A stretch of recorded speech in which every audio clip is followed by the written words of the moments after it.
Moi, c'est Daphné. D-A-P-H-N-E-E. Je suis née le lundi 15 mars 1999 à 3h50 précises. Oui, précises, parce que c'est important le temps, et ce dans toutes les circonstances. Mais aujourd'hui, je vais le prendre le temps de vous raconter mon histoire. Parce que je me dis, à quoi bon courir après le temps si on ne l'utilise pas comme il le faut? Oui, comme il le faut, parce qu'aujourd'hui, le temps, on le perd facilement ou c'est lui qui nous perd. Aujourd'hui, je perds mon temps sur les réseaux sociaux, à me balader de vidéo en vidéo, de message en message. Je me perds devant des gens qui parlent, mais ne disent pas grand-chose, à chercher des likes, des followers, des vues. Avant, je perdais mon temps à l'école, en cours, en faisant mes devoirs. Enfin, c'est ce que je croyais. Sauf que je m'entraînais, j'apprenais. J'écrivais, je lisais. La lecture, une de mes grandes passions, une passion que j'aurais pu ne jamais avoir. Car mon frère et moi sommes nés avec une petite particularité. Voyez par vous-même.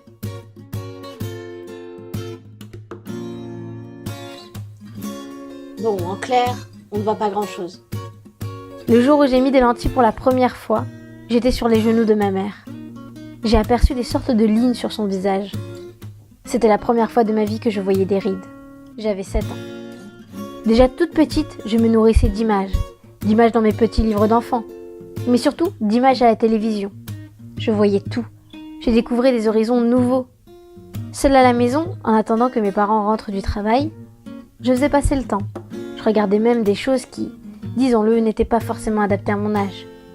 Mais ça ne me perturbait pas plus que ça. C'est vite devenu une sorte d'addiction, pendant que d'autres sont addicts à la drogue, à la cigarette, certains même au travail ou autre, que sais-je. Pour moi, c'était les films, les effets spéciaux, les mises en scène, je m'y perdais presque. Une sorte d'école de la vie audiovisuelle. Pendant ces soirées-là, je me suis créé un nouvel espace-temps. Je devenais quelqu'un d'autre. Je m'imaginais différente. J'ai toujours aimé me glisser dans la peau de personnages normaux ou atypiques, tristes ou amusants. J'avais 10 ans. Le cinéma, c'est aussi mon échappatoire.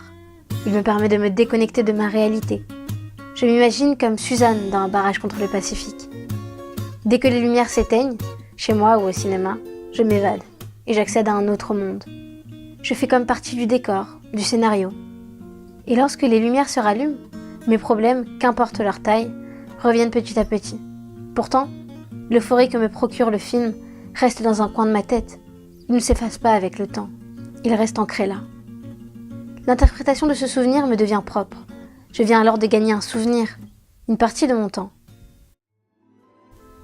Le cinéma me porte alors vers d'autres horizons. Les sons, les actions, les mélodies résonnent dans ma tête et rythment ma vie. Car il y a presque autant d'importance pour moi que le cinéma. La musique.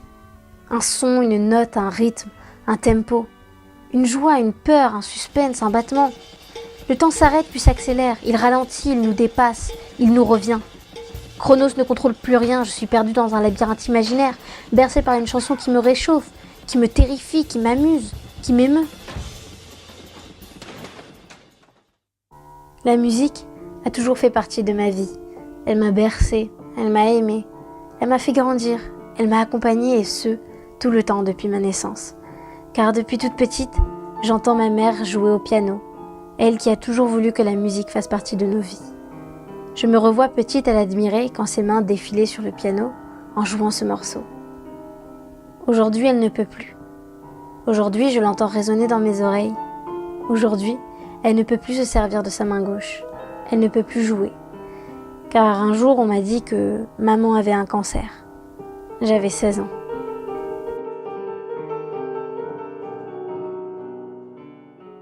Et le temps passe. Mais parlons futur. Non, pas forcément de voitures volantes ou d'habiter sur d'autres planètes. Je parle du temps qui nous est inconnu. Je parle de demain, de cette semaine ou de l'année prochaine.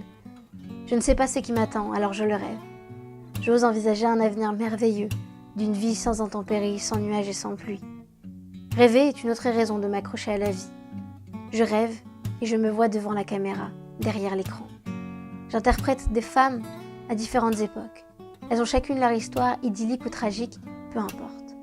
J'offre des émotions, je fais du cinéma. Je me vois procurer de la joie, de la tristesse, de l'inquiétude. Regardez ça! Je transporte des gens dans mon univers. Je vois des petites filles comme je l'étais dans mon passé. Elle me regarde. Elle rêve. Elle rêve comme moi.